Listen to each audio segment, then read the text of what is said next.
Chapter 38. We are discussing kavana, intent. We have spoken about the idea that when you do a mitzvah, a commandment of God, and you do it, so to speak, autopilot, without kavana, without intent, without an awareness, a general awareness, obviously, you're doing something that God wants you to do, but specifically focused. So the Alter Rebbe says that it's like a body without a soul. When you do it with intent, and we're going to learn what intent means exactly. What does intention mean? Briefly, it's the idea that you're cleaving to God through this mitzvah. So then it is like a soul that animates a body. And of course, a great difference between the two. And the Alter Rebbe now explains something very intriguing, a little maybe abstract, and also counterintuitive. Now, most of us would say, of course, the intent of something, the meditative state, the spirituality of something is, of course, the purpose. There's no purpose to do a ritual activity that it doesn't have a spiritual underpinning to it, because the whole value is the spiritual underpinning. And that's why every other faith and religion, ultimately, it's the spiritual underpinning that is what's most crucial and important. So it's the spiritual experience that is to be gained. And the physical action only is a means to that spiritual experience. Now, we've already dealt with this issue many times and saying, no, actually, no, God wants the physical act. The physical act of literally just putting on the phylacteries, the tefillin, of lighting the Shabbos candles, of giving charity mindlessly, without appreciating and understanding the great value in any of the mitzvahs. It's an end in itself. It is an attachment to God, period. Why? Because so God wants. Okay, that we could somewhat get, God wants that. It creates a comfort for God, as it were, in this physical world, because we're using the physical world and our physicality of our animal soul and body that is engaged and becomes refined, and therefore we are making a dwelling place for God, adir b'tachtenim, and okay, that we get. But the spiritual component, which is the kavana, the intent, the intention in the mitzvah, well, most people think, well, that, of course, that's something of value, because we give value to it. And therefore, of course, it's like the soul, versus the body, that the body of the mitzvah is merely the body of the mitzvah, and the intent is the soul, and that is illuminating the mitzvah. The Alter Rebbe explains, actually, it's not based on the fact that from a human perspective, we value more the human engagement, which would be the spiritual intention and mindfulness. Today everything is in spiritual and mindfulness. It's not because there's an inherent value to that more so. Maybe on human terms, but not on God's terms. God's terms are infinite, and they're based on his terms. He wants it, not because when you do a mitzvah with intent, that has inherent value in that mitzvah more so because, just because it, does. No, it doesn't. Not from God's perspective. God is infinite, and we're finite. And therefore, spiritual intent and physical action before God are equal. My human engagement of doing just an act of putting on the tefillin in a kind of just action-oriented way without being spiritually connected to the deed that I'm engaged in, versus the mindfulness that I have and the spiritual experience that I can have in that mitzvah before the infinite God, are equal. No difference. It's only because God chose it. Why did he choose it? Because he chose it. Because that's what he wants. It's an inherent desire of God rather than an inherent value in the mitzvah. It's because God wants it, that's what makes it the mitzvah. Because it's his will, that's what makes it important. Not because, well, spirituality is important because, of course, from a human perspective, spirituality is important. We get that. That makes sense. But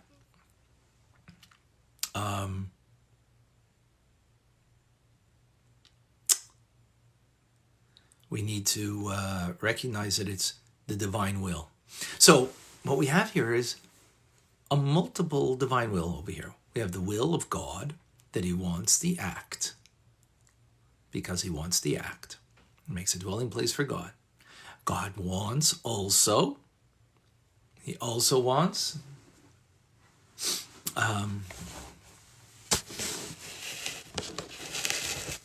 what else does he want?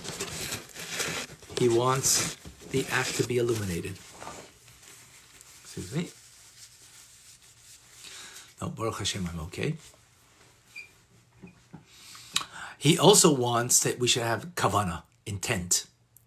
We should be mindful and not just do it as a mere physical action. Again, not because of the inherent value, because before an infinite God, there's no inherent value in the physical act more, or in the spiritual intent more than the physical act.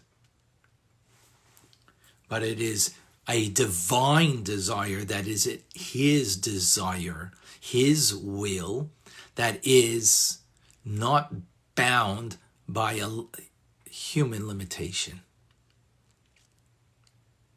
And that's really important, because that's what makes God's commandments in the Torah unique from any other kind of ritual, have you.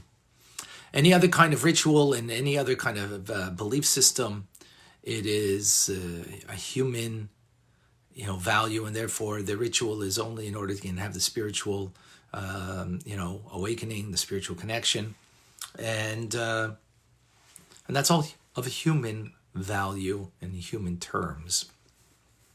Not so here. Not so here. This is the will of God. What's his will? He wants the act. What's his other will, so to speak? He wants that act should be illuminated with kavanah, with intent. That's what he wants. And that desire is an infinite desire. It's not a limited desire for a limited time or for a limited value. No, it's infinite in its nature and its quality and its desire. Now, how could it be that God wants two things? We speak about one God. What does it mean? Well, I'll give you a metaphor. A mother can have 10 kids and she equally loves them all. However, she expresses her love maybe to one child differently, will express her love differently to one child than another child. May even express a little more to one child more than another child because that's what the child needs. Not because essentially the love is different,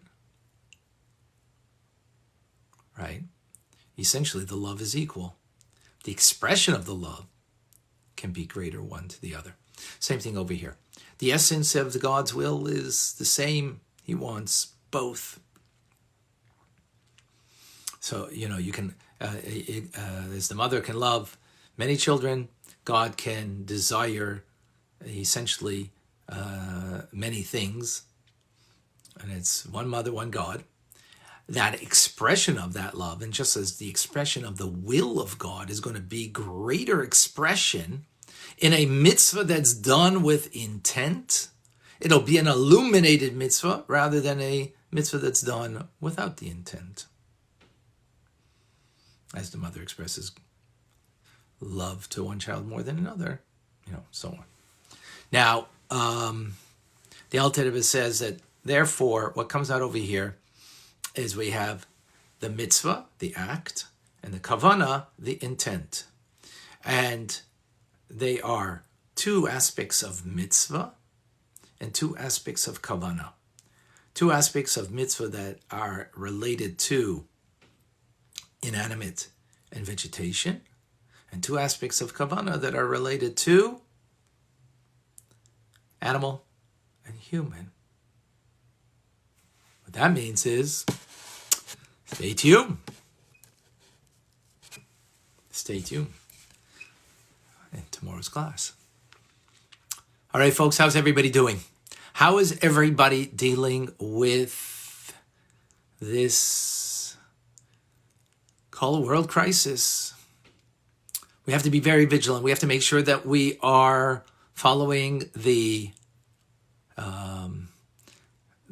health ministries of each country, what they tell us to do. We have to do that. That's what the Torah tells us. At the same time, we cannot be full of anxiety and fear. We have to recognize that God is in control, and I got to do my part, and God will do his part. I got to do the action. Here's the distinction. The actions I got to do, but I also have to have intent. And the intent means, where's my heart? Where's my mind? It's very easy to be brought down. I know personally, not here in Montreal, but elsewhere, friends, colleagues that have actually even passed away. And that's difficult and it's painful. And we need Mashiach. But we can't let that bring our spirits down, because first of all, that will make us susceptible to sickness and to the disease, because our immune system will come down. So the actions we got to take are the actions we got to take, because God said so. That's what the Torah says. So follow the guidelines, whatever they are, and be careful. Keep safe. But at the same time, we got to be strong. We have to have intent. That way, if you read too much of the media, then it's going to just bring you down and what's going on. We have the desire to know what's going on, and fine, but not that it should affect us.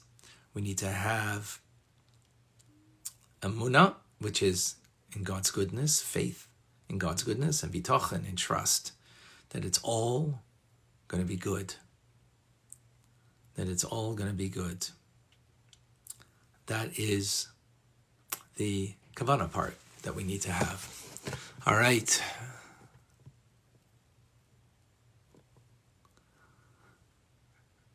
Mickey from Lexington, Kentucky. I think we mentioned Jonette from California. Sandra from Ottawa, Ontario. Sina from Ohio, East Liverpool. Leora. Okay, it's fine. Good. Thank you. Angelina Erica from Norway. Stanley. Soraya from Brazil. Susanna from Hollywood, Florida. Teo. Molly from Raleigh, North Carolina. Heather from Connecticut. Lynn.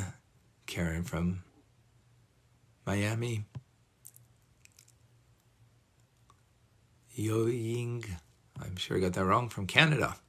Tommy from Michigan, and Marty, Susan from Florida. Cynthia, Linda from the Netherlands, hello. Alan from LA. Scott.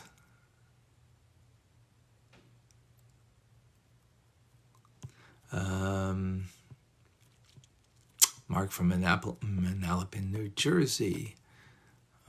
Okay. All right, folks. Sharing is caring. Please share.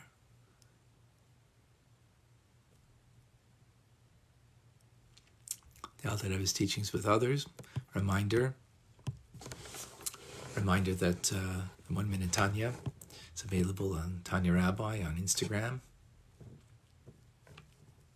And also those who want more information on what are more things that I'm going to be sharing in the near future, you can private message me your email so we can keep you posted on more good things to share. More on that in time to come. All right, folks.